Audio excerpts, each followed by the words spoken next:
சிலர் மட்டும் ஏன் ரொம்ப சுலபமா வெற்றி அடையறாங்க? மத்தவங்க கஷ்டப்பட்டு வேலை செஞ்சாலும் ஏன் போராடுறாங்கன்னு நீங்க எப்பாவது யோசிச்சிருக்கீங்களா? இது வெறும் அதிர்ஷ்டம் தானா? இல்ல இதுக்கு பின்னாடி வேற ஏதாச்சும் இருக்கா? இன்னைக்கு தாமஸ் சி கோர்லி எழுதின ரிச் ஹேபிட்ஸ் புத்தகத்துல இருக்கிற முக்கியமான விஷயங்களை பார்க்க போறோம். இந்த புத்தகம் பணக்காரங்க எப்படி அவங்களுக்கே அதிர்ஷ்டத்தை உருவாக்கிக்கிட்டு பெரிய வெற்றியை அடையறாங்கன்னு சொல்லுது. யோசிச்சு பாருங்க, ஒருத்தவங்களோட வெற்றிக்கு அவங்களுடைய நல்ல நேரம்தான் காரணம்னு நம்ம எவ்வளவு அடிக்கடி நினைக்கிறோம். அவங்க வெற்றி அடைஞ்சா அதிர்ஷ்டசாலின்னு சொல்றோம், இல்லைனா கெட்ட நேரம்னு சொல்றோம். ஆனா அதிர்ஷ்டம்ங்கிறது சும்மா நடக்கிற விஷயம் இல்லைன்னு நான் சொன்னா என்ன செய்வீங்க? உங்க வாழ்க்கைய மாத்துற அதிர்ஷ்டத்தை நீங்களே எப்படி உருவாக்கிக்க முடியும்? இந்த சுருக்கத்துல நம்ம வாழ்க்கைய வடிவமைக்கிற 4 வகையான அதிர்ஷ்டத்தை பத்தி பார்க்க போறோம். முதலாவது, பெரிய எதிர்பாராத நல்ல அதிர்ஷ்டம், பிக் ரேண்டம் குட் லக். இது எங்கேயோ இருந்து திடீர்னு வர்ற எதிர்பாராத பணம் அல்லது வாய்ப்புகள். லாட்டரி அடிக்கிறது அல்லது எந்த முயற்சியும் இல்லாம ஒரு நல்ல வாய்ப்பு கிடைக்கிறது மாதிரி. கேட்கறதுக்கு நல்லா இருக்குல்ல, ஆனா இது எப்ப வரும், வருமானு கூட நமக்கு எந்த கட்டுப்பாடும் இல்ல. அடுத்து, பெரிய எதிர்பாராத கெட்ட அதிர்ஷ்டம், பிக் ரேண்டம் பேட் லக். இது எதிர்பாராத சிக்கல்களை கொடுத்து நம்மள நிலைகுலைய செஞ்சிடும். திடீர் பின்னடைவு அல்லது தவிர்க்க முடியாத துரதிர்ஷ்டம் பத்தி யோசிச்சு பாருங்க. இதுல நமக்கு எந்த பங்கும் இல்லைங்கிறதுனால ரொம்ப வெறுப்பா இருக்கும். இது சும்மா நடக்குது. இப்ப விஷயம் கொஞ்சம் சுவாரஸ்யமா மாறுது. மூணாவது வகையான அதிர்ஷ்டம் வாய்ப்பு அதிர்ஷ்டம், ஆப்பர்ச்சுனிட்டி லக். இது ஒரு கேம் சேஞ்சர். எதிர்பாராத அதிர்ஷ்டம் மாதிரி இல்லாம இந்த வாய்ப்பு அதிர்ஷ்டத்தை நம்ம பழக்க வழக்கங்கள், செயல்கள் மற்றும் ஒழுக்கம் மூலமா நாமளே உருவாக்கிக்கிறோம். இது பல வருஷ கடின உழைப்புக்கு கிடைக்கும் வெகுமதி. ஒரு மரத்தை நட்டு அதை வளர்த்து கடைசியில அதோட பலனை அனுபவிக்கிறது மாதிரி. கடைசியில தீங்கு விளைவிக்கும் அதிர்ஷ்டம், டெட்ரிமெண்டல் லக் இருக்கு. இது கெட்ட பழக்கங்களாலையும் நேரத்தை வீணாக்குவதாலையும் வர்றது. எப்பவும் வேலைய தள்ளி போடுறது அல்லது பலனளிக்காத செயல்கள்ல ஈடுபடுறதுன்னு கற்பனை செஞ்சு பாருங்க. இந்த அதிர்ஷ்டம் அல்லது துரதிர்ஷ்டம் நாமளா உண்டாக்கிக்கிறது. இது நம்ம முழு திறமைய அடைய விடாம தடுக்குது. இப்போ பெரிய கேள்வி என்னன்னா, எந்த மாதிரியான அதிர்ஷ்டம் உங்களுக்கு வேணும்? எதிர்பாராத நல்ல அதிர்ஷ்டத்துக்காக காத்துட்டு இருக்க போறீங்களா? இல்லைன்னா நீங்களே பொறுப்பு எடுத்துக்கிட்டு உங்களுக்கான வாய்ப்பு அதிர்ஷ்டத்தை உருவாக்கிக்க போறீங்களா? முடிவு உங்க கையில தான் இருக்கு. இந்த சுருக்கத்துல வெற்றி அடைஞ்சவங்க எப்படி தூர நோக்குடன் சிந்திச்சு நிலையான வெற்றிக்கு வழிவகுக்கும் பழக்கங்களை உருவாக்கிக்கிறாங்கன்னு கத்துக்குவீங்க. அவங்களுடைய கனவுகளை நிஜமாக்க உதவுற பணக்கார பழக்கங்களை ரிச் ஹேபிட்ஸா ஆராய போறோம். அதனால நல்ல அதிர்ஷ்டத்தை எப்படி உருவாக்கலாம், உங்க வாழ்க்கையை எப்படி நீங்க கட்டுப்பாட்டுக்குள்ள கொண்டு வரலாம், உங்க இலக்குகளை எப்படி அடையலான்னு தெரிஞ்சுக்க இறுதி வரைக்கும் எங்களோடு இருங்க. வாய்ப்புகளும் வெற்றியும் நிறைந்த வாழ்க்கையை உருவாக்குவதற்கான ரகசியங்களை பார்க்க வாங்க உள்ளே போலாம். தினசரி நல்ல பழக்கங்களை ஒரு லிஸ்ட் போட்டு அதை கடைப்பிடிங்க.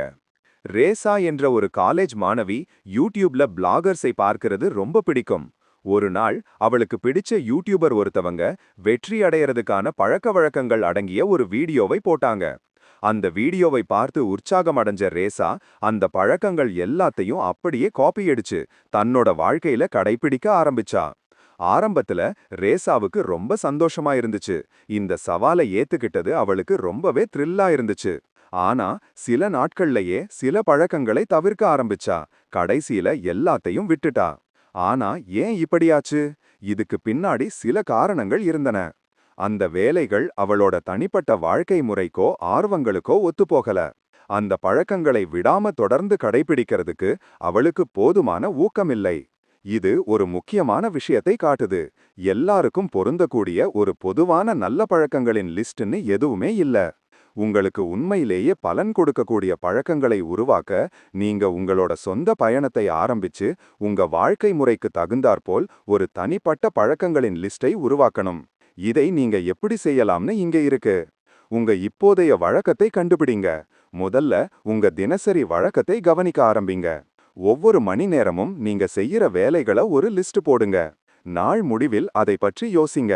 இந்த சின்ன பயிற்சி உங்க நேரம் எங்க போகுது, உங்க அட்டவணையில நல்ல பழக்கங்களை எப்படி சேர்க்கலான்னு புரிஞ்சுக்க உதவும். மதிப்பிடுங்கள், யோசியுங்கள். ஒவ்வொரு நாள் காலையில எழுந்திருக்கும் போதும் ராத்திரி படுக்க போறதுக்கு முன்னாடியும் நீங்க கடைபிடிக்க விரும்பும் பழக்கங்களை உங்களுக்கு நீங்களே ஞாபகப்படுத்திக்கோங்க. ஒவ்வொரு வேலைக்கும் எவ்வளவு நேரம் செலவழிச்சீங்க, ஒரு நாள்ல எத்தனை வேலைகளை முடிச்சீங்கன்னு யோசிக்கிறதுக்கு கொஞ்ச நேரம் எடுத்துக்கோங்க. உங்களை பற்றின இந்த சுய விழிப்புணர்வு தான் உங்க பலன்களையும் முன்னேற்றம் தேவைப்படுற பகுதிகளையும் புரிஞ்சுக்கிற முதல் படி. ஒரு பழக்கத்தை கண்காணிக்கிற கருவியை உருவாக்குங்க. விஷயங்களை எழுதி வைக்கிறது உங்களுக்கு ஒழுங்கா இருக்க உதவும்னா, ஒரு பேப்பரை 2 காலமா பிரிங்க. இடது பக்கத்துல நல்ல பழக்கங்களையும் வலது பக்கத்துல கெட்ட பழக்கங்களையும் எழுதுங்க. அதற்கேற்ப உங்க பழக்கங்களை பட்டியலிடுங்க. இது எந்த கெட்ட பழக்கங்களை நல்ல பழக்கங்களால மாத்தணும்னு உங்களுக்கு தெளிவா காட்டும். உதாரணமா, நீங்க சமூக வலைதளங்கள்ல ரொம்ப நேரம் செலவழிச்சா அதை வாசிப்பு அல்லது நாட்குறிப்பு எழுதுறது போன்ற ஒரு பழக்கத்தால மாத்துங்க. வளர்ச்சிக்கு உதவாத செயல்களை உங்க வளர்ச்சிக்கு பங்களிக்கிற பழக்கங்களால மாத்துறது தான் நோக்கம். தொடர்ந்து செய்யறதுக்கு உறுதி பூணுங்க. உங்க நல்ல பழக்கங்களின் லிஸ்டை உருவாக்கின பிறகு முக்கியமான விஷயம் என்னன்னா, நாள் முழுக்க தொடர்ந்து செஞ்சுட்டு இருக்கணும். காலையில எழுந்திருச்சதுல இருந்து படுக்க போற வரைக்கும் அந்த பழக்கங்களை கடைபிடிக்கணும்னு உங்களுக்கு நீங்களே ஞாபகப்படுத்திக்கோங்க. இந்த பழக்கங்களை பயிற்சி செய்யணும்னு மனப்பூர்வமா முயற்சி பண்ணுங்க. 30 நாட்களுக்கு பயிற்சி செய்யுங்க. உங்க புது பழக்கங்களை 30 நாட்களுக்கு பின்பற்ற ஒரு சவால் விடுங்க. உங்க முன்னேற்றத்தை அடிக்கடி செக் பண்ணுங்க. உங்க திட்டத்தோட ஒட்டிக்கிறீங்களான்னு உறுதி செஞ்சுக்கோங்க. நிறைவேற்றதை விட தொடர்ந்து செஞ்சுட்டு இருக்கிறது தான் ரொம்ப முக்கியம். நீங்க திட்டமிட்டதுல 80% அடைஞ்சா கூட அதை வெற்றியா நினைச்சுக்கோங்க. சின்னதா ஆரம்பிங்க, பொறுமையா இருங்க. புதுசா எதையாவது ஆரம்பிக்கிறது எப்பவுமே சவாலானதுதான். உங்களை திணிக்கவோ ரொம்ப அழுத்தம் கொடுக்கவோ கூடாது. முன்னேற்றத்துக்கான ரகசியம் என்னன்னா, சும்மா ஆரம்பிச்சு அதோட ஒட்டிக்கிட்டு இருக்கிறது தான். உங்களுக்கு பெரிய பாரமா இருக்கிறத விட சின்ன சின்னதா நிர்வகிக்கக்கூடிய படிகள்ல கவனம் செலுத்துங்க. நல்ல பழக்கங்கள் தான் வெற்றிக்கு கட்டடக் கற்கள். இப்போ அது சின்னதாவும் முக்கியமில்லாததாவும் தெரியலாம். ஆனா உங்க எதிர்காலத்துல ஒரு பெரிய தாக்கத்தை ஏற்படுத்துற சக்தி அதுக்கு இருக்கு. அதனால இன்னைக்கு முதல் படியை எடுத்து வைங்க. உங்க சொந்த பழக்கங்களின் லிஸ்டை உருவாக்கி உங்க வாழ்க்கையில அர்த்தமுள்ள மாற்றத்தை கொண்டு வர உறுதியா இருங்க. வெற்றிங்கிறது அதிர்ஷ்டத்தை பொறுத்தோ பெரிய முன்னேற்றங்களை பொறுத்தும் இல்லைன்னு ஞாபகம் வச்சுக்கோங்க. நீங்க தினமும் எடுக்கிற சின்ன தொடர்ந்து செய்யற முயற்சிகளை பொறுத்தது. உங்க பழக்கங்கள் பிரகாசமான மற்றும் வெற்றிகரமான எதிர்காலத்துக்கு வழிவகுக்கட்டும். ஆரோக்கியமே செல்வம். Health is wealth. எவ்வளவு ஓய்வு எடுத்தாலும் எப்பவும் சக்தியே இல்லாம ஓடிட்டே இருக்கிற மாதிரி உங்களுக்கு எப்பவாவது தோணிருக்கா? லிசாவுக்கு அப்படிதான் இருந்துச்சு. லிசா ஒரு காஸ்மெட்டிக் பிசினஸ் வச்சிருக்காங்க. பல வருஷமா தன்னோட பிசினஸ அவங்க நிர்வகிச்சிட்டு வந்தாங்க. அவங்களுடைய நாட்கள் மீட்டிங்ஸ், ஃபோன் கால்கள் மற்றும் ஓயாத மின்னஞ்சல்களால் நிரம்பி இருந்துச்சு. நாளடைவில இந்த தொடர்ச்சியான வேலை அவங்கள ரொம்ப பாதிச்சது. போதுமான தூக்கம் இருந்தும் லிசாவுக்கு ரொம்ப சோர்வா இருந்துச்சு. அவங்களுடைய சக்தி குறைஞ்சிருந்துச்சு. அவங்க பிசினஸ நிர்வகிக்க சிரமப்பட ஆரம்பிச்சாங்க. அவங்களுடைய உற்பத்தி திறன் ரொம்ப குறைஞ்சது. மறுபக்கம், ஒரு வருஷம் முன்னாடி தன்னோட பிசினஸ ஆரம்பிச்ச மரியா முற்றிலும் வேற ஒரு அணுகுமுறையை கொண்டிருந்தாங்க. அவங்க தன்னோட ஆரோக்கியத்துக்கு முன்னுரிமை கொடுத்தாங்க. மரியா சத்துள்ள குறைந்த கலோரிகள் கொண்ட சமச்சீர் உணவுகளை சாப்பிட்டாங்க. தினமும் 30 நிமிஷம் ஏரோபிக் உடற்பயிற்சி செய்ய உறுதியா இருந்தாங்க. அவங்க எப்பவும் துடிப்போடவும் ரொம்ப சக்தி உள்ளவங்க மாதிரியும் தெரிஞ்சாங்க. அவங்களுடைய பாசிட்டிவ் அணுகுமுறை அவங்கள சுத்தி இருந்த எல்லாருக்கும் ஊக்கமளிச்சது. மரியாவோட ஆரோக்கியம் அவங்களுக்கு மட்டுமில்லாம அவங்க பழகினவங்களுக்கும் நல்ல விதமா பலனளித்தது. இந்த வேறுபாடு ஒரு முக்கியமான உண்மையை தெளிவாக்குது. வெற்றி அடைஞ்சவங்க அவங்களோட இலக்குகளைப் போலவே அவங்க ஆரோக்கியத்துக்கும் முக்கியத்துவம் கொடுக்கறாங்க. நீங்க எவ்வளவு லட்சியத்தோட கடினமா உழைக்கிறவங்களா இருந்தாலும் ஆரோக்கியம் சரியில்லைன்னா உங்கள அது பின்னாடி இழுத்துட்டு போகும்னு அவங்க புரிஞ்சுக்கிட்டாங்க. சக்தியும் கவனமும் இல்லாம ரொம்ப நம்பிக்கையான வாய்ப்புகள் கூட நழுவி போகலாம். ஆரோக்கியமான வாழ்க்கை முறைய பராமரிக்கிறது வெறும் அழகா தெரியறதுக்கு மட்டும் இல்ல. உங்க கனவுகளை துரத்துறதுக்கு தேவையான வலிமையும் உயிரோட்டமும் உங்ககிட்ட இருக்கணும். வெற்றிகரமானவங்க அவங்களுடைய தினசரி வழக்கங்கள்ல கவனமா இருக்கிறாங்க. அவங்க சாப்பிடுறத ட்ராக் பண்றாங்க. அவங்களோட உணவுகள் சத்துள்ளதாவும் சரியான அளவுல இருக்கிறதையும் உறுதி செஞ்சுக்கிறாங்க. அவங்க உடற்பயிற்சிய ஒரு வேலையா நினைக்காம ஒரு பழக்கமா ஆக்கிக்கிறாங்க. ஏன்னா அது அவங்க உடல் மற்றும் மனம் ரெண்டுக்கும் நல்லதுன்னு அவங்களுக்கு தெரியும். உடற்பயிற்சி உற்பத்தி திறனை மேம்படுத்துது, படைப்பாற்றலை அதிகரிக்குது. மேலும் காலப்போக்குல மருத்துவ செலவுகளை குறைக்கிறது மூலமா பணத்தை கூட மிச்சப்படுத்துது.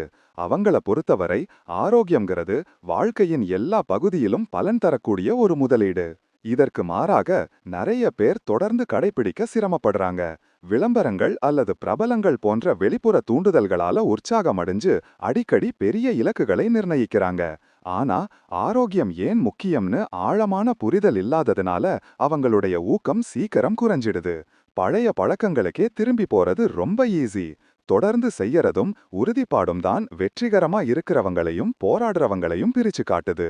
உங்க வாழ்க்கைய மாத்த விரும்பினா உங்க உணவில் கவனம் செலுத்த ஆரம்பிங்க. சுமார் 30 நாட்களுக்கு ஆப்ஸ்கள் அல்லது கருவிகளை பயன்படுத்தி உங்களுடைய தினசரி கலோரி அளவை கண்காணிங்க. இது உங்களுடைய உணவு பழக்கங்கள்ல இருக்கிற வடிவங்களை கண்டுபிடிக்க உதவும், அதன் மூலமா சிறந்த முடிவுகளை எடுக்க உங்களை அனுமதிக்கும். அதிக கலோரி உள்ள உணவுகளை குறைக்கிறதுனா உங்களுக்கு பிடிச்ச உணவுகளை நீங்க முழுமையா விட்டுடணும்னு அர்த்தம் இல்ல. அதுக்கு பதிலா எப்போதாவது உங்களுக்கு நீங்களே விருந்து கொடுத்து அந்த தருணங்களை அனுபவிங்க. உங்களுடைய உணவு கட்டுப்படுத்துறதா இல்லாம நீடிக்கக்கூடியதாவும் ரசிக்கக்கூடியதாவும் இருக்கணுங்கிறது தான் முக்கியம். உடற்பயிற்சியும் அதே அளவுக்கு முக்கியம். உங்க கலோரி அளவை பத்தி உங்களுக்கு தெரிஞ்சதும் கூடுதல் கலோரிகளை எரிக்க நீங்க ஊக்கமடைவீங்க. ஓடுறது ரொம்ப எளிமையானதும் ரொம்ப பலம் தரக்கூடியதுமான உடற்பயிற்சிகள்ல ஒண்ணு. தினமும் 30 நிமிஷம் ஓடினாலே 200 முதல் 500 கலோரிகள் வரை எரிக்க முடியும். காலையில் உடற்பயிற்சி செய்யறது தான் சிறந்த நேரம். ஏன்னா உங்க உடல் இயல்பாவே ரொம்ப சுறுசுறுப்பாவும் சக்தி உள்ளதாவும் இருக்கும். இது உங்க நாளுக்கு ஒரு நல்ல ஆரம்பத்தை கொடுக்கும். ஆரோக்கியமான பழக்கங்களை உருவாக்க நேரமும் பொறுமையும் தேவை. ஆனா அதோட பலன்கள் ரொம்ப பெருசு. உடற்பயிற்சி உங்களை இன்னும் பாசிட்டிவாவும் உற்பத்தி திறன் உள்ளவராவும் படைப்பாற்றல் உள்ளவராவும் உணர வைக்குது. அது உங்க நோய் எதிர்ப்பு சக்தியை வலுப்படுத்துது, நீண்ட காலத்துக்கு உங்களை ஆரோக்கியமா வச்சுக்குது. நீங்க ஃபிட்டாவும் சக்தியோடவும் இருக்கும்போது உங்க இலக்குகள்ல அதிக கவனம் செலுத்த முடியும், நிறைய சாதிக்க முடியும். நல்ல ஆரோக்கியம் நீண்ட ஆயுள், சக்தி மற்றும் மகிழ்ச்சிக்கு வழிவகுக்குது. இதனாலதான் வெற்றிகரமானவங்க அவங்களுடைய ஃபிட்னஸ் வழக்கங்கள்ல உறுதியா இருக்கிறாங்க. அவங்க இன்னைக்கு எடுக்கிற சின்ன தொடர்ந்து செய்ய முயற்சிகள் எதிர்காலத்துல பெரிய பலன்களை கொடுக்கும்னு அவங்களுக்கு தெரியும். உங்க வாழ்க்கைய மாத்த நீங்க தயாரா இருந்தா ஒரு சின்ன மாற்றத்தோட ஆரம்பிங்க. அது நல்லா சாப்பிடுறதா இருக்கலாம், தொடர்ந்து உடற்பயிற்சி செய்யறதா இருக்கலாம், அல்லது உங்கள் பழக்க வழக்கங்கள்ல இன்னும் கவனமாக இருக்கலாம். காலப்போக்குல இந்த சின்ன மாற்றங்கள் ஒரு அலையான விளைவை உருவாக்கி உங்கள் வாழ்க்கையின் எல்லா பகுதியையும் மேம்படுத்தும். உங்க ஆரோக்கியம்தான் உங்க ரொம்ப மதிப்புமிக்க சொத்து. அதை கவனிச்சுக்கோங்க, அது உங்களை கவனிச்சுக்கும். நல்ல ஆரோக்கியத்தை விட பெரிய செல்வம் இல்லை. அதனால இன்னைக்கே ஆரம்பிங்க. மிதமான வாழ்க்கை முறை. Live in moderation. மிதமான வாழ்க்கை முறைனா சலிப்பான வாழ்க்கைய வாழணும்னு அர்த்தம் இல்ல. அது சமநிலையை உருவாக்குறது மற்றும் எல்லைகளை தாண்டாம திருப்தியான வாழ்க்கை முறையை அனுபவிக்கிறது. நிறைய பேர் ரொம்ப ஆடம்பரமா வாழ ஆசைப்படுறாங்க. விலையுயர்ந்த ஆடைகள் வாங்குறது, ஆடம்பர உணவகங்கள்ல சாப்பிடுறது, அடிக்கடி பார்ட்டிகள்ல ஈடுபடுறது அல்லது சொகுசு ஹோட்டல்கள்ல தங்குறதுன்னு. இந்த செயல்கள் கவர்ச்சியா தெரியலாம், ஆனா பணம் தீர்ந்ததும் கடன், திவால் அல்லது வீடில்லாம போறது போன்ற பிரச்சனைகள் அடிக்கடி வரும். மிதமான வாழ்க்கை முறை ஒவ்வொருத்தருக்கும் வேற மாதிரி இருக்கும். முக்கியமா எனக்கு இருக்கிறத வச்சு நான் திருப்தியா இருக்கேன்னு நீங்க தைரியமா சொல்ல முடியற ஒரு எளிமையான வாழ்க்கைய வாழ்வதுதான். வெற்றிகரமானவங்க தங்களுக்கு உண்மையிலேயே என்ன தேவைன்னு புரிஞ்சுக்கிறாங்க. வெளிப்புற இன்பங்களோ உணர்ச்சிகளோ அவங்க வாழ்க்கைய குழப்ப அவங்க அனுமதிக்கிறது இல்ல. அவங்களுடைய சொந்த விதிகள் கொள்கைகளின்படி வாழுறாங்க. அவங்களுடைய முடிவுகள் மீது கட்டுப்பாட்ட வச்சிருக்காங்க. ரொம்ப எளிமையா சொல்லணும்னா வெற்றிகரமான தனிநபர்கள் அவங்களுடைய வாழ்க்கையின் மீது ஆதிக்கம் செலுத்துறாங்க. மிதமான வாழ்க்கை முறைய பத்தி இன்னும் நல்லா புரிஞ்சுக்க வெற்றிகரமானவங்க ஒரு திருப்தியான வாழ்க்கைக்கு சமநிலையை பயன்படுத்துற பகுதிகளை பார்ப்போம். வெற்றிகரமானவங்க தங்களுக்கு தாங்களே முதலிடம் கொடுக்கறாங்க. அவங்களுடைய மதிப்புமிக்க நேரத்தையும் வளங்களையும் மத்தவங்கள மட்டும் பணக்காரராக்க செலவழிக்கிறது இல்ல. அதுக்கு பதிலா அவங்களுடைய எதிர்காலத்துல முதலீடு செய்ய பணத்தை சேமிப்பதை உறுதி செஞ்சுக்கிறாங்க. தங்களுக்கு தாங்களே முதலில் பணம் கொடுத்த பிறகு ஆடம்பர செலவுகளுக்கு அவங்க கிட்ட குறைந்த அளவு நிதியே இருக்கும். அதனால அவங்க எளிமையா வாழ தேர்ந்தெடுக்கிறாங்க. அவங்க ஒரு சமநிலைப்பட்ட மனநிலையையும் பராமரிக்கிறாங்க. வெற்றிகரமானவங்களுக்கு சக ஊழியர்கள், நண்பர்கள், குடும்பத்தினர் மற்றும் பழக்கமானவங்க கிட்ட எப்படி பேசணும்னு தெரியும். ரொம்ப பெருமையா இருக்கிறதுக்கும் ரொம்ப தனிமையா இருக்கிறதுக்கும் நடுவுல ஒரு சமநிலைய கடைபிடிக்கிறாங்க. அவங்க ரொம்ப சுயநலமா இருக்கிறத தவிர்க்கறாங்க, ஆனா திமிர் பிடிச்சவங்களா தெரியற அளவுக்கு தங்களை தனிமைப்படுத்திக்கவும் மாட்டாங்க. அவங்க உறவுகளுக்கு முக்கியத்துவம் கொடுக்கறாங்க. மேலும் வலுவான நீண்டகால தொடர்புகளை எப்படி உருவாக்கணும் பராமரிக்கணும்னு அவங்களுக்கு தெரியும். பணம் செலவழிக்கும் போது வெற்றிகரமானவங்க கவனமாகவும் திட்டமிட்டும் செயல்படுறாங்க.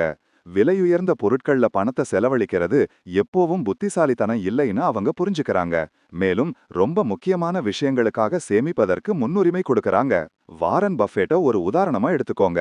உலகத்திலேயே பணக்காரர்கள்ல ஒருத்தரா இருந்தும் அவர் எளிமையான வாழ்க்கை முறைக்காக அறியப்படுறார். பஃபெட் 50 வருஷத்துக்கும் மேல அதே வீட்ல தான் வாழ்ந்துட்டு வரார். மேலும் சொந்த ஜெட் வச்சிருந்தும் அடிக்கடி கமர்ஷியல் ஏர்லைன்ஸ் விமானங்களை தான் பயன்படுத்துவார். வெற்றிகரமானவங்கள பொறுத்தவரை வாழ்க்கைங்கிறது முதலிடத்துக்கு போட்டி போடுறதோ தோல்வியை தவிர்க்கிறதோ இல்ல. அது பயணத்தையும் அந்த பாதையில் அவங்க உருவாக்கும் உறவுகளையும் பொறுத்தது. அவங்களுடைய தொழில், உறவுகள் மற்றும் தினசரி பழக்கங்கள்ல எல்லைய மதக்கறாங்க. அவங்களுடைய தனிப்பட்ட மற்றும் தொழில்முறை வாழ்க்கைகள் ஒன்னோட ஒன்னு சண்டை போடாம ஒத்திசைவா இருக்கிறத உறுதி செஞ்சுக்கறாங்க. இந்த சமநிலை அவங்க ஒரு அர்த்தமுள்ள வாழ்க்கைய வாழும்போதே வளரவும் உதவுது. மறுபுறம் வெற்றி அடையாதவங்க பெரும்பாலும் மிதமான வாழ்க்கையை கடைபிடிக்க தவறாங்க. அது செலவு, உணர்ச்சிகள் அல்லது வாழ்க்கை முறை எதுவா இருந்தாலும் விளைவுகளை பத்தி யோசிக்காம எல்லா விஷயத்திலையும் எல்லைய மீறி போறாங்க. அவங்களுடைய உணர்ச்சிகளை அவங்கள கட்டுப்படுத்த அனுமதிக்கிறாங்க. இது பெரும்பாலும் தவறான முடிவுகளுக்கு வழிவகுக்குது. வெற்றி அடையாத தனிநபர்கள் அவங்களுடைய வாழ்க்கையின் பொறுப்பை எடுத்துக்க சிரமப்படுறாங்க. அதனால அவங்க வெளி சூழ்நிலைகளின் கருணைக்கு ஆளாகிறாங்க. அவங்க மத்தவங்களுடைய கருத்துக்களாலோ ட்ரெண்டுகளாலோ எளிதில் ஈர்க்கப்படுறாங்க. தங்களுடைய உண்மையான தேவைகள் என்னன்னு பார்க்காம மத்தவங்கள போல இருக்கணும்னு விலை உயர்ந்த பொருட்கள்ல செலவு செய்றாங்க. அவங்களுடைய வாழ்க்கையில ஒரு தெளிவான பார்வை அல்லது திசை இல்லாததுனால இலக்குகளை நிர்ணயிக்கவோ திட்டங்களை உருவாக்கவும் அவங்க சிரமப்படுறாங்க. இந்த குழப்பமான நிலை நிதி அல்லது தனிப்பட்ட சவால்களுக்கு அவங்க தயாராக இல்லாம இருக்க செய்யுது. ஏன்னா அவங்க எந்த ஏற்பாடும் செய்யாததுனால நெருக்கடிகள் வரும்போது முதல்ல பாதிக்கப்படுறவங்க அவங்கதான். மிதமான வாழ்க்கை முறைங்கிறது உங்களுடைய எல்லைகளை புரிஞ்சுக்கிறது, தெளிவான இலக்குகளை நிர்ணயிக்கிறது, மேலும் உங்களை அதிகமா வருத்திக்காம வளர அனுமதிக்கும் ஒரு சமநிலையை பராமரிக்கிறது. மிதமான வாழ்க்கை முறையை தழுவுறது மூலமா நீங்க வெற்றி மட்டுமல்லாம மன அமைதியையும் நிலைத்தன்மையையும் உங்க வாழ்க்கையின் எல்லா பகுதியிலும் அடைய முடியும். தினமும் பணக்கார சிந்தனை, ரிச் திங்கிங். நீங்க உங்க பெற்றோருக்கு வாங்கி கொடுத்த 3 மாடி வீட்டுக்கு முன்னாடி நிக்கிறதா கற்பனை செஞ்சு பாருங்க. அந்த பெரிய நுழைவாயல் வழியா நீங்க நடந்து போகும்போது துடிப்பான பூக்கள் நிறைந்த அழகான தோட்டத்தை உங்க கண்ணு பார்க்குது. பின்வாசல் பக்கம் உங்க அக்கா, அண்ணன், தம்பிகள் பெரிய நீச்சல் குளத்துல விளையாடிட்டு இருக்கிறாங்க. அப்போ உங்க போன்ல ஒரு ரிமைண்டர் அடிக்குது. அடுத்த வாரம் குடும்பத்தோட ஐரோப்பாவுக்கு பயணத்திட்டம் போட வேண்டிய நேரம். நீங்க ஒரு 5 ஸ்டார் ஹோட்டல்ல தங்கி பிரமிக்க வைக்கிற ஐரோப்பிய இடங்களை சுத்தி பார்த்து உங்க அன்பானவங்களோட மறக்க முடியாத நினைவுகளை உருவாக்குறதா கற்பனை செஞ்சு பாருங்க. இப்போ இது வெறும் கனவு இல்ல, உங்க நிஜ வாழ்க்கையின் கற்பனை செஞ்சு பாருங்க. நீங்க உண்மையிலேயே இப்படி ஒரு வாழ்க்கைய வாழ்ந்தா உங்களுக்கு எப்படி இருக்கும்? எதிர்காலத்தை பத்தி கவலையா இருப்பீங்களா? உங்க வாழ்க்கைய பத்தி சந்தோஷமில்லாம இருப்பீங்களா? அல்லது உங்கள சுத்தி இருக்கிறவங்க மேல வருத்தமா இருப்பீங்களா? பயமாவோ, கோபமாவோ அல்லது மனச்சோர்வுடனோ இருப்பீங்களா? கண்டிப்பா இல்ல. நீங்க திருப்தியுடனும் நம்பிக்கையுடனும் மன நிறைவுடனும் இருப்பீங்க. தினமும் நீங்க இப்படித்தான் சிந்திக்கணும். உங்க கனவுகள் ஏற்கனவே நிறைவேறிட்டதா நினைச்சு வாழுங்க. பணக்காரர்கள் மற்றும் வெற்றிகரமானவர்கள போல சிந்திக்க உங்க மனத பழக்குங்க. வெற்றிகரமானவங்க மகிழ்ச்சி, பாசிட்டிவ் தன்மை மற்றும் படைப்பாற்றல வெளிப்படுத்துறாங்கன்னு நீங்க கவனிச்சிருப்பீங்க. அவங்க நடந்துக்கிற விதத்துல அவங்களுடைய சக்தி, நம்பிக்கை மற்றும் அதிகாரம் தெளிவா தெரியும். அவங்கள பார்க்கிறதே அவங்களுடைய வாழ்க்கைய போல வாழணும்னு உங்கள ஊக்கப்படுத்துது. இங்க ஒரு நல்ல செய்தி இருக்கு. அவங்கள போல சிந்திக்கவும் வாழவும் நீங்க காத்துட்டு இருக்க தேவையில்ல. உங்க மனநிலையும் உங்களுடைய தற்போதைய சூழ்நிலைய பத்தின உங்க பார்வையும் மாறினதும் உங்க மூளை நிஜத்துக்கும் கற்பனைக்கும் நடுவுல உள்ள வித்தியாசத்தை உணர முடியாது. நீங்க உங்க இலக்குகளை நோக்கி வேலை செய்ய இன்னும் ஊக்கத்தோடும் உத்வேகத்தோடும் உணர்வீங்க. இங்க நீங்க இன்னைக்கு பயிற்சி செய்ய ஆரம்பிக்கக்கூடிய சில சிந்தனை பழக்கங்கள் இருக்கு. வெற்றிகரமானவங்க திசை திருப்புற அல்லது எதிர்மறை எண்ணங்களை அவங்க மனதை ஆட்கொள்ள எப்பவும் அனுமதிக்க மாட்டாங்க. ஏன்னா அத்தகைய எண்ணங்கள் எதிர்மறையான செயல்களுக்கு வழிவகுக்கும்னு அவங்களுக்கு தெரியும். அதுக்கு பதிலா கெட்ட எண்ணங்களை நல்ல எண்ணங்களால மாத்துறாங்க. சவால்களை வளர்ச்சிக்கும் முன்னேற்றத்துக்கும் வாய்ப்புகளா பார்க்கறாங்க. அவங்க அதை தங்களுக்கு சாதகமா பயன்படுத்திக்கிறாங்க. ஒவ்வொரு காலையிலும் வெற்றிகரமானவங்க பாசிட்டிவ் உறுதிமொழிகள் மற்றும் காட்சிப்படுத்துதலோட அவங்க நாளை ஆரம்பிக்கிறாங்க. அவங்க முன்கூட்டியே தன்னோட நாளை திட்டமிடுறாங்க. அதுக்கப்புறமா எதிர்வினையாற்றுவதை விட முன்கூட்டியே செயல்பட விரும்புறாங்க. உற்சாகமான எண்ணங்களோட அவங்க நாளை ஆரம்பிக்கிறது நாள் முழுக்க சிரிப்பையும் பாசிட்டிவ் தன்மையையும் கொண்டு வர உறுதி செய்யுது. இன்றைய ஊடகத்துல செய்தி, சமூக ஊடகங்கள் சில சமயம் நம்மை சுத்தி இருக்கிறவங்க கிட்ட கூட எதிர்மறை எண்ணங்கள் இருக்கு. இதை கடக்க வெற்றிகரமான தனிநபர்கள் எதிர்மறை எண்ணங்கள்ல இருந்து எவ்வளவு முடியுமோ அவ்வளவு தூரம் விலகி இருக்கிறாங்க. அவங்க ஒரு நல்ல மனநிலையையும் உற்பத்தி திறன் உள்ள மனநிலையையும் பராமரிப்பதில் கவனம் செலுத்துறாங்க. உத்வேகம் அளிக்கும் புத்தகங்களை படிக்கிறது மூலமாவோ அல்லது அவங்களுடைய நிலைமையை மேம்படுத்தவும் உற்பத்தி திறனை அதிகரிக்கவும் உதவுறவங்களோட பழகிறது மூலமாவோ எதிர்மறை எண்ணங்களை அவங்க மனசுல ஆழமா வேரூன்ற விடாம தவிர்க்கிறாங்க. வெற்றிகரமானவங்க வாழ்க்கையில இருக்கிற சின்ன சின்ன விஷயங்கள்ல கூட மகிழ்ச்சியை கண்டுபிடிக்கிறாங்க. அவங்க கிட்ட இருக்கிற எல்லாத்துக்கும் நன்றி பாராட்டுறாங்க, அத மனசார உணர்றாங்க. தாங்கள் பெற்ற ஆசீர்வாதங்களை பட்டியலிடுறதையும் தாங்கள் எவ்வளவு பெறப்பட்டிருக்கிறோம்னு தொடர்ந்து ஞாபகப்படுத்திக்கிறதையும் அவங்க ஒரு பழக்கமா வச்சிருக்கிறாங்க. அவங்க தங்கள பத்தி மட்டும் கவனம் செலுத்துவதில்ல, மத்தவங்களுடைய வாழ்க்கைக்கு தீவிரமா பங்களிக்கிறாங்க. அவங்க உறவுகளை உண்மையாவே மதிச்சு வளர்க்கறதால அவங்களுடைய உறவுகள் ரொம்ப வலுவா இருக்கு. அவங்கள பொறுத்தவரை வாழ்க்கை ஒரு பரிசு, அது வளரவும் முன்னேறவும் ஒரு வாய்ப்பு, தண்டனையோ சுமையோ இல்ல. உங்களுடைய சிந்தனை முறைய மாத்துறது ஒரு சுலபமான வேலை இல்ல. உங்க மனசுல வருஷ கணக்கா பதிஞ்ச அனுபவங்களையும் தகவல்களையும் ஒரே ராத்திரியில மாத்த முடியாது. ஆனா இது முன்னேற்றம் அல்லது மாற்றம் சாத்தியம் இல்லைன்னு அர்த்தம் இல்ல. ஒவ்வொரு மாற்றமும் சின்ன திட்டமிட்ட படிகளோட மெதுவாதான் ஆரம்பிக்குது. வாழ்க்கைங்கிறது இலக்க முதல்ல கடக்கிறத பத்தி இல்லைன்னு ஞாபகம் வச்சுக்கோங்க. இது ஒரு பயணம். அங்க நீங்க ஒரு படி எடுத்து வச்சு முன்னாடி போயிட்டே இருக்கணும். அதனால மெதுவா எடுத்துக்கங்க, தொடர்ந்து செய்யுங்க. உங்களுடைய புதிய சிந்தனை முறை நீங்க எப்பவும் கனவு கண்ட வாழ்க்கையை நோக்கி உங்களை வழிநடத்தட்டும். இப்போ இந்த சுருக்கத்தோட முடிவுக்கு நாம வந்திருக்கோம்.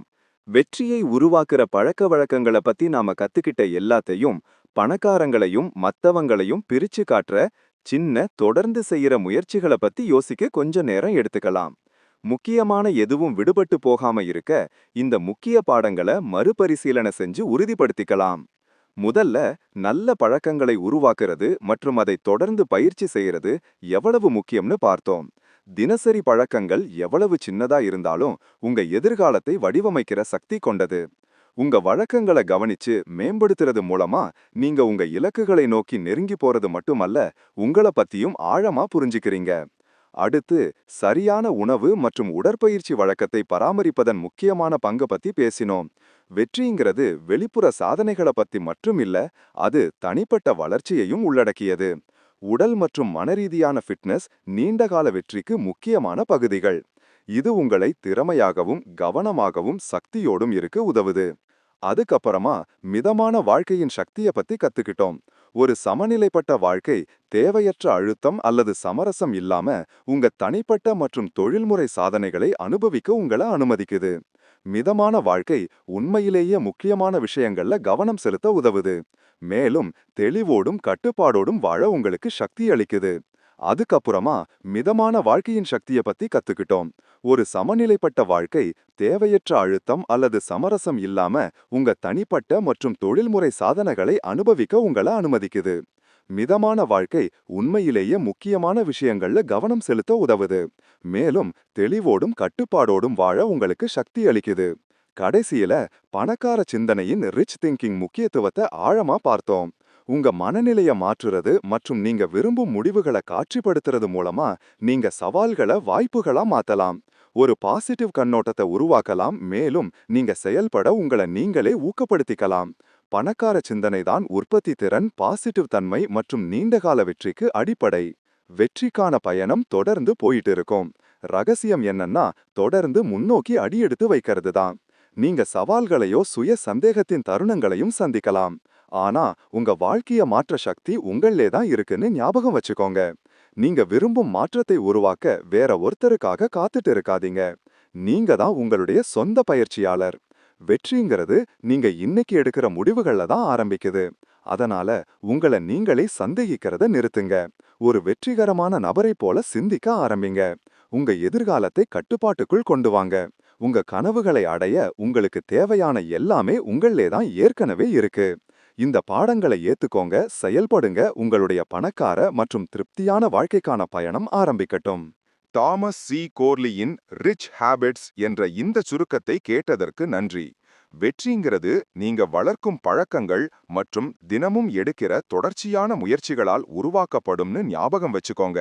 சரியான மனநிலையோடவும் அர்ப்பணிப்போடவும் நீங்க உங்க வாழ்க்கையை மாத்தி உங்க கனவுகளை அடைய முடியும். இந்த ஆடியோ புக்கின் சுருக்கம் உங்களுக்கு பிடிச்சிருந்தா இந்த வீடியோவை லைக் பண்ண மறக்காதீங்க. யாருக்கு பலன் கிடைக்குமோ அவங்களுக்கு இதை பகிர்ந்து விடுங்க. இன்னும் உத்வேகமளிக்கும் ஆடியோ புக் சுருக்கங்களுக்கு சேனலை சப்ஸ்கிரைப் பண்ணுங்க. நான் ஏற்கனவே மற்ற அதிகம் விற்பனையான சுய உதவி புத்தகங்களின் சுருக்கங்களை பதிவேற்றியிருக்கேன். அதனால அதையும் பாருங்க. அது நீங்க வளரவும் வெற்றி அடையவும் உதவக்கூடிய விஷயங்களால் நிரம்பியிருக்கு. இந்த சுருக்கத்துல எந்த பழக்கம் உங்களை ரொம்ப ஈர்த்துச்சுன்னோ அல்லது இந்த பாடங்களை உங்க வாழ்க்கையில எப்படி பயன்படுத்த போறீங்கன்னோ கமெண்ட்ல எனக்கு தெரியப்படுத்துங்க. உங்களுடைய எண்ணங்களை கேட்க நான் ஆசைப்படுறேன். உங்களுக்கு உத்வேகம் அளிக்கவும் சக்தி அளிக்கவும் வடிவமைக்கப்பட்ட மேலும் பல ஆடியோ புக் சுருக்கங்களுக்கு காத்திருங்கள். அடுத்த முறை வரைக்கும் கத்துக்கிட்டே இருங்க, வளர்ந்துகிட்டே இருங்க, உங்க எதிர்காலத்தை கட்டுப்பாட்டுக்குள் கொண்டு வாங்க.